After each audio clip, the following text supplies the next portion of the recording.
ہے، جس میں ہم انشاءاللہ العزیز سورۃ الحج کا تعارف بمطابق تفہیم القرآن آپ کے سامنے پیش کریں گے، اور اللہ تعالیٰ سے دعا ہے کہ اللہ تعالیٰ ہماری اس کوشش کو قبول فرمائے اور ہمیں نیکیوں کے کاموں میں بڑھ چڑھ کر حصہ لینے کی توفیق عطا فرمائے۔ بسم اللہ الرحمن الرحیم۔ چوتھے رکوع کی دوسری آیت وَأَذِّنْ فِي النَّاسِ بِالْحَجِّ سے نام ماخوذ ہے۔ اس سورہ میں مکی اور مدنی صورتوں کی خصوصیات ملی جلی پائی جاتی ہیں، اسی وجہ سے مفسرین میں اس امر پر اختلاف ہوا ہے کہ یہ مکی ہے یا مدنی،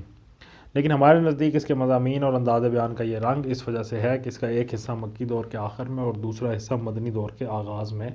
نازل ہوا ہے، اس لیے دونوں ادوار کی خصوصیات اس میں جمع ہو گئی ہیں۔ ابتدائی حصے کا مضمون اور انداز بیان صاف بتاتا ہے